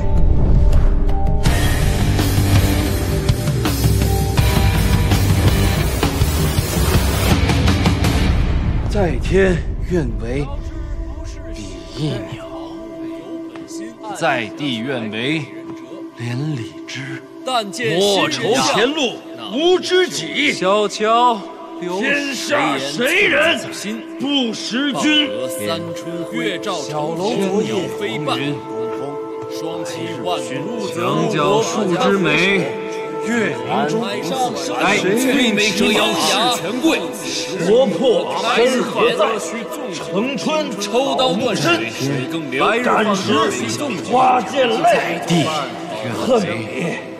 世事人人听心，身无彩凤双飞翼，心有灵犀枪管悠悠双满地，花马千金裘，呼儿将出换美酒。广厦千万，大治天下寒归去，哀鸿生虚，现长江之王权。高处骰子安红豆，山无陵，江水夜，冬梅深深，夏雨西出阳关，高无故人，天上宫阙，人生自是有情趣，万姓人宗命，10年生死，曾伴浮云归晚醉，望凄凉，不思量，今夕千里共时光，只解催人老话起背负纵使相逢泪滴春山，马家是流水，春宵一刻千字花有清香，月王子看透，说火红笑，死凡人仰你看，人生自古谁不死？连3月下手取丹师，赵汉卿。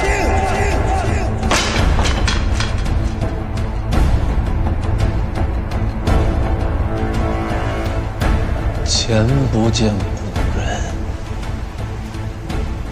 后不见来者。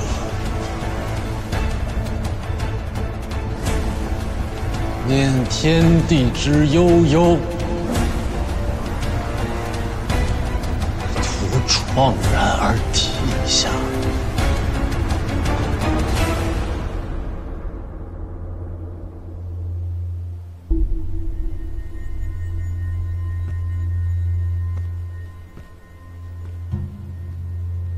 过百了吗？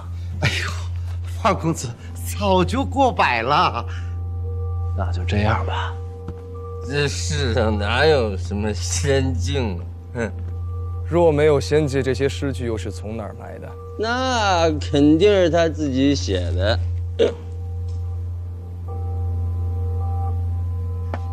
就算这些诗都是他自己写的，就算他写了千首万首，也不能证明那首七言他不是抄袭的。随口吟诵便是千古名句，这样的人何必去抄？又怎屑去抄？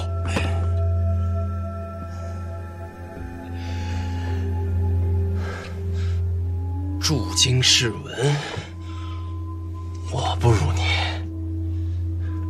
背诗，你不如我；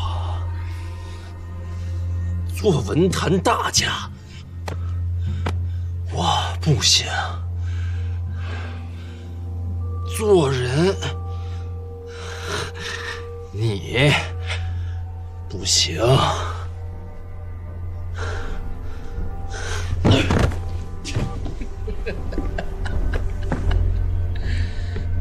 我醉欲眠，君且去。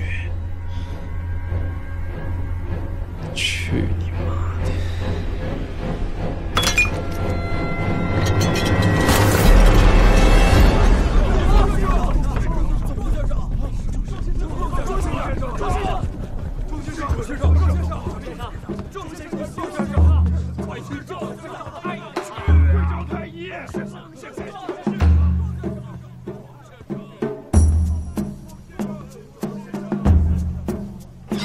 快快快，来，醒酒汤放桌上啊，放这儿，放这儿。对对，去把那个枕头给我弄松软点儿。他喝了那么多酒，可别睡落枕了。虚话不便，宫墙外等。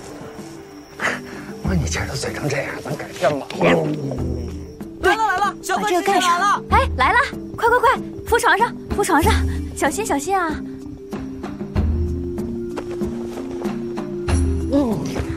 慢点儿。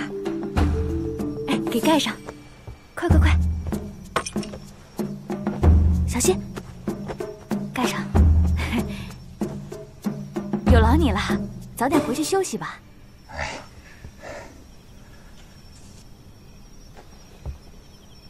有劳。我来照顾哥哥，你们先回去休息吧。这么多下人呢，哪用得着你亲自动手呀？哎呀，至于的吗？行了，干嘛大惊小怪的呀？谁还没喝醉过呀？你知道你哥在宫里做了什么吗？什么？成神了！啊！陛下亲自下旨，让宫里护卫护送小范大人回府里。陛下还说了，千万要照顾好他。这位爷，现在可是咱们庆国的宝贝呀！言重了。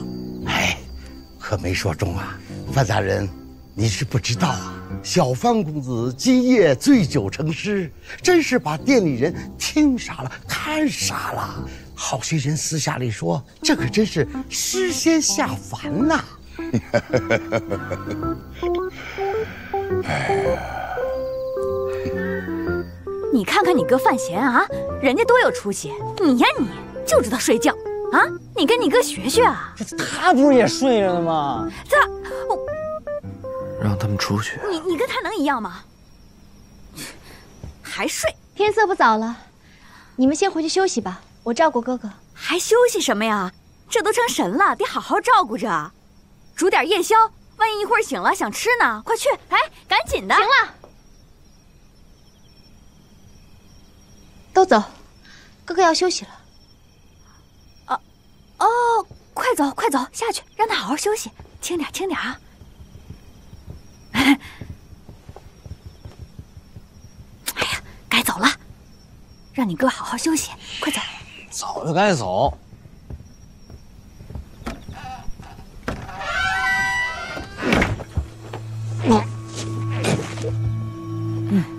哥，哥，你没事吧？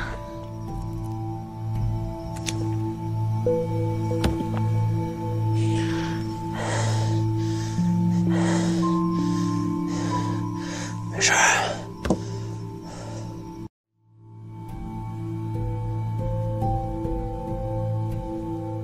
庄墨涵真的吐血了。是。今夜过后，范闲就是小范实现。由此可见，庄墨涵真是在扯谎诬陷。庄大家70年声名，一朝尽散了。哎呀，都这个岁数了，一生全毁了。罢了，我也倦了，有话明天再说吧。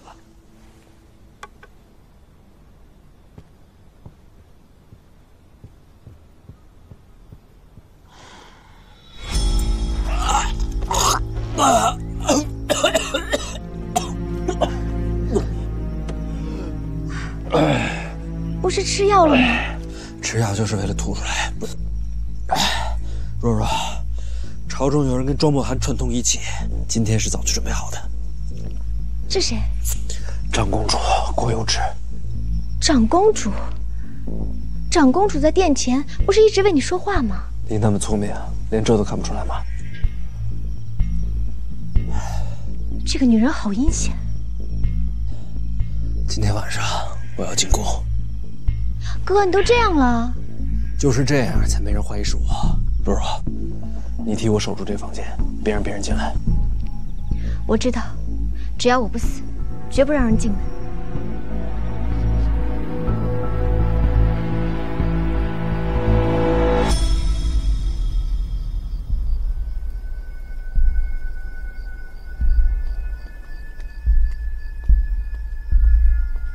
大人，在这儿候着。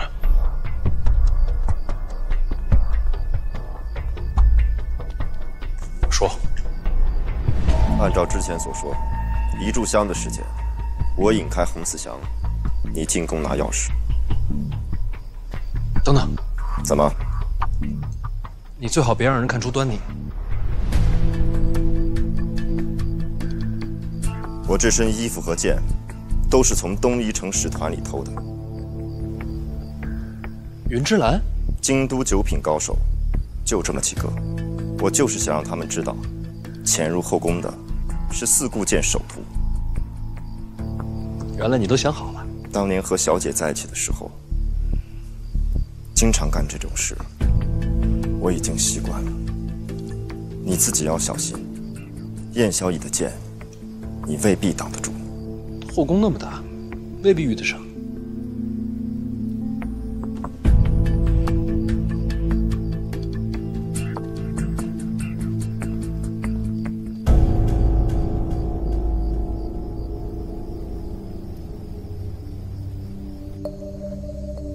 这么多诗，手都抄酸了吧？如今我抄出了文坛佳话，这是千载难逢的喜事啊！便是这只手抄断，心里也只有喜欢。唉，陛下，可是累了？只是感慨啊！我大庆国以武立国，在文治方面远远不如齐国。这是先帝一直耿耿于怀的。如今天佑庆国，我朝出了诗神小范大人。诗神啊，我看他是两眼诗神。不过这诗写的确实还是不错。可是朕总在琢磨着，这诗是他写的吗？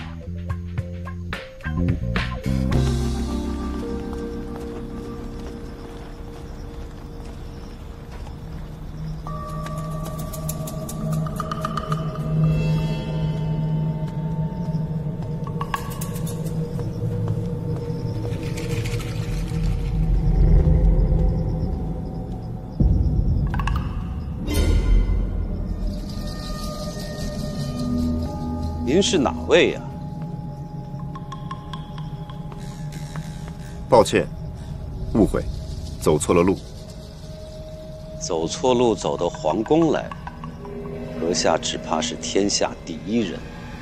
家国所居，迫不得已，前辈见谅，我这就告退。这里是皇宫啊，孩子，不是你想走便能走得了的。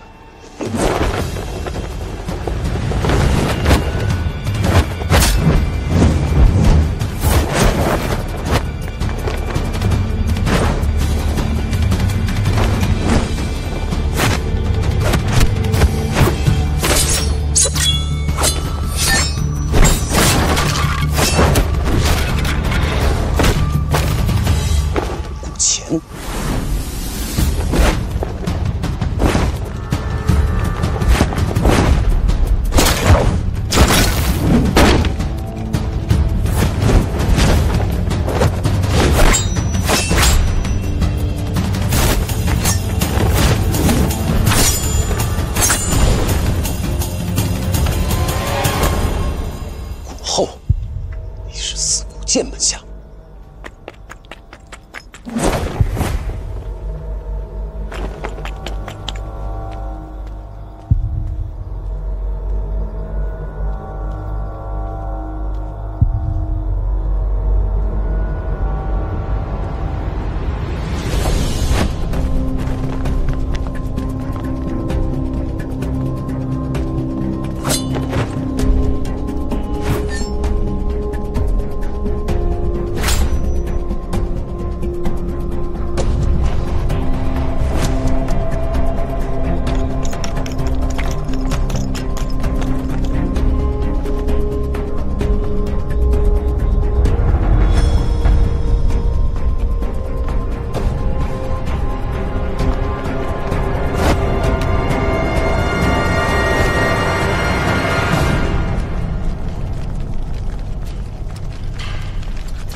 燕统领，怎么了？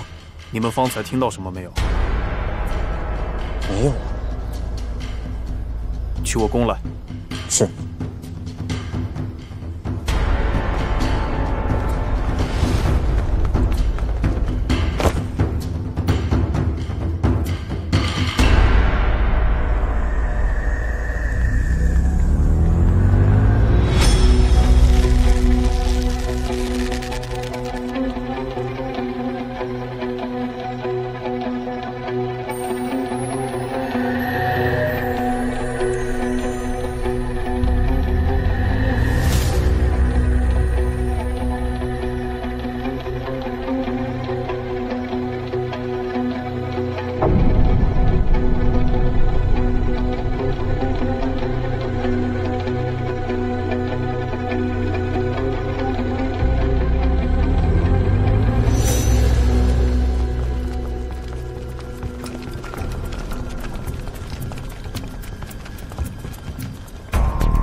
从太平别院经历看来，燕小乙听力超乎凡俗，万一接近稍有不妥，便会警觉。入宫后不可急行，避免纵越。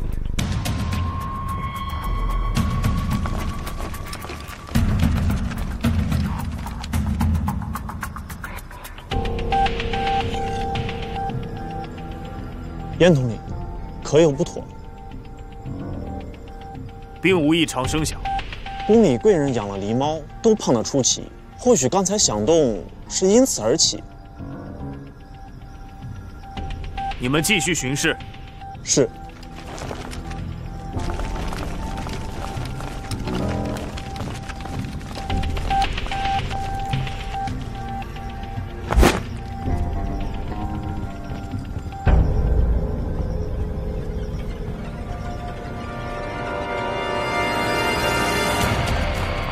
还有一处，不可不防。不能走高处。你也想到了。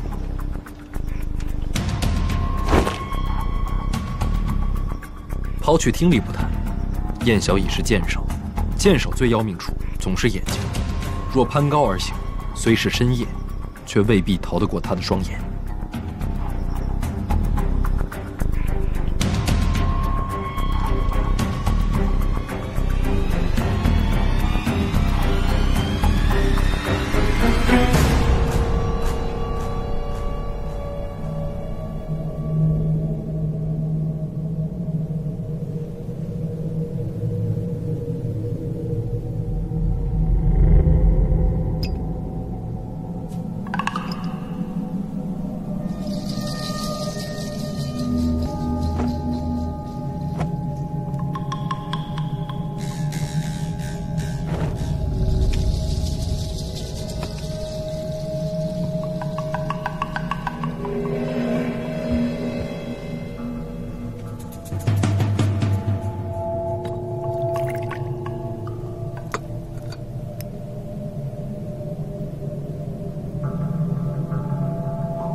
王青林，大人，长来守着。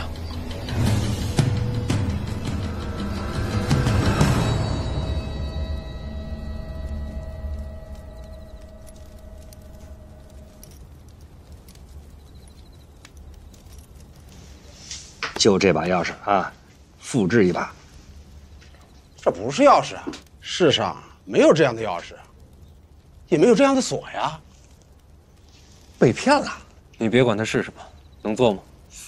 这东西极其的神妙，费时啊。只要大概样子，细处不必讲究。粗略些？粗略些。有多久？若不讲究，一盏茶的功夫。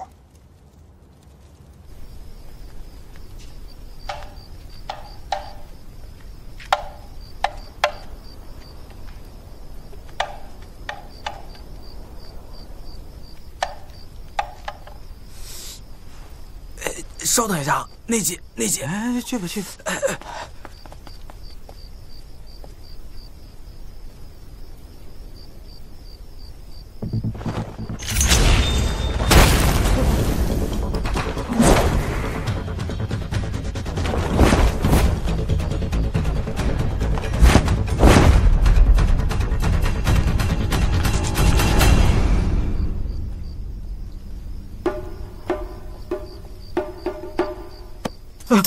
瞧什么呢？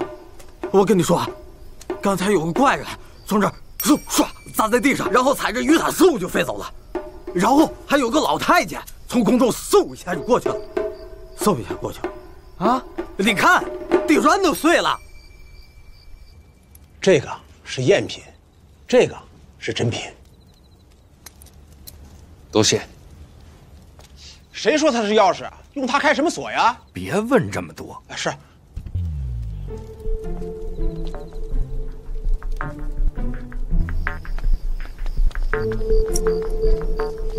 大人，你不用跟着了，赝品我自己送回去，然后自己回去。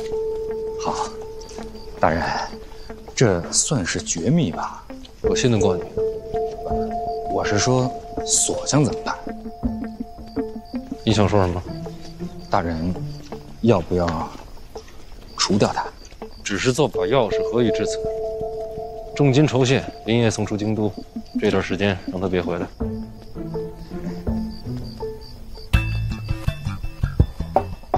你在试探我？大人胆子虽大，心肠却软。好还是不好？若是做大事嘛，自然不够狠；若是做朋友，刚刚好。哎，大人，还有一件事啊。说，既然要重金赏赐，还请大人把那重金给我。这时节我上哪儿给你找去？自己垫着。哎，大人，那你是不是给我写个条子，让我9出13进，多少让我赚点儿？滚走！大人小心啊！大人这次还算顺利，放回赝品，便算大功告成。只盼不出意外，见势躲着走，切莫节外生枝，应能无恙。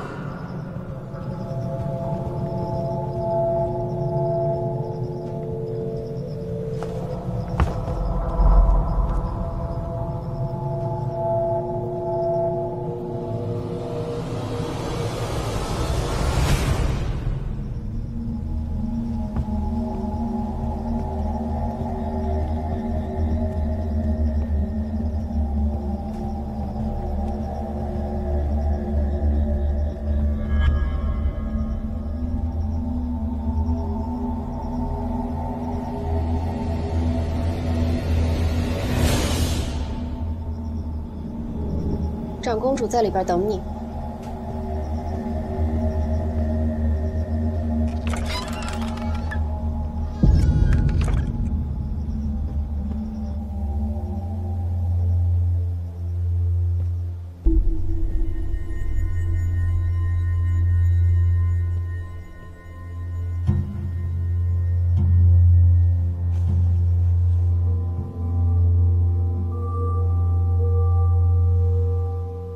长公主，两情若是久长时，又岂在朝朝暮暮？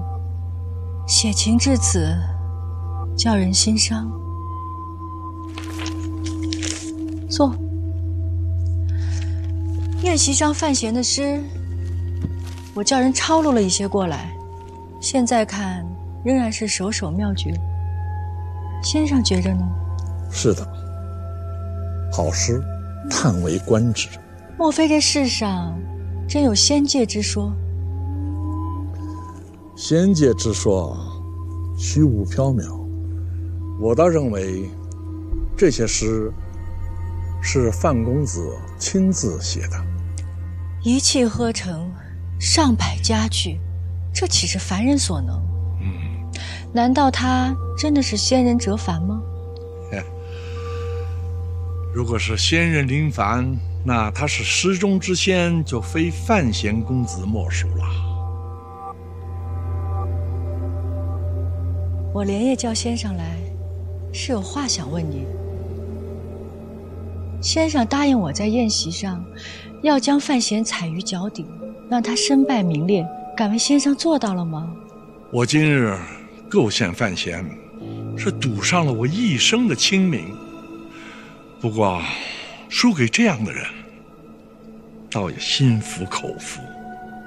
可是就是有一点我不明白啊，像范闲这样的诗才，长公主，你事先未曾言明，要不我也不会自取其辱吧。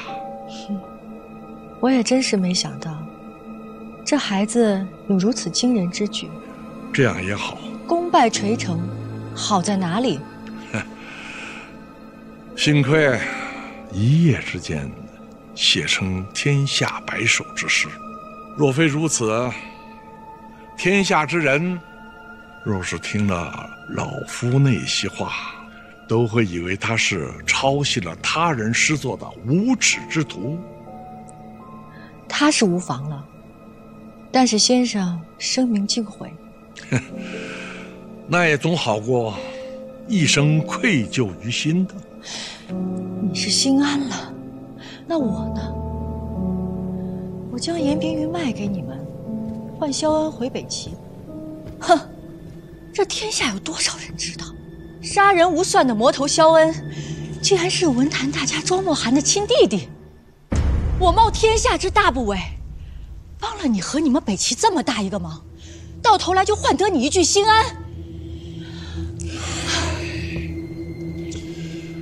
我若不是为亲情所困，我怎么能来这庆国落入你长公主的垢中？回去告诉你们那个小皇帝，他欠我一个人情，放到将来总要还的。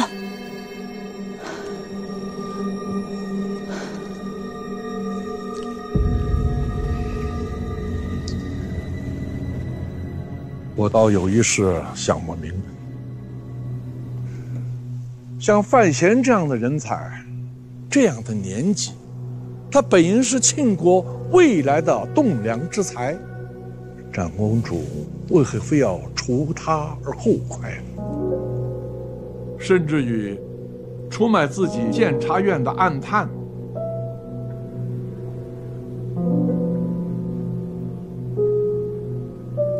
严冰云虽然受了点苦，但是没有性命之危。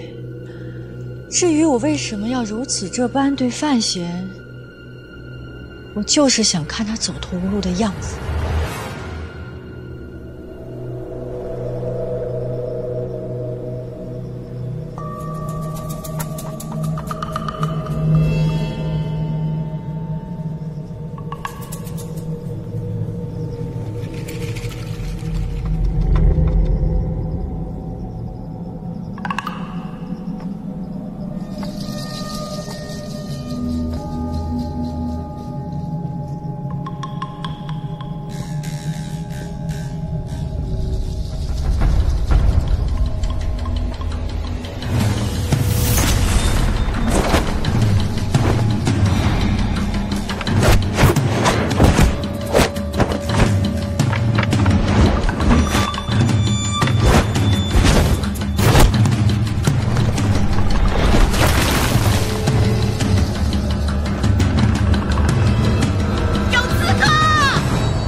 会不会没射中？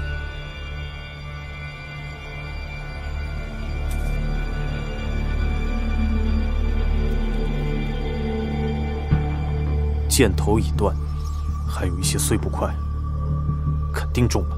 没血迹，会不会没伤到？我的箭，重者必伤。四散开，仔细搜。是。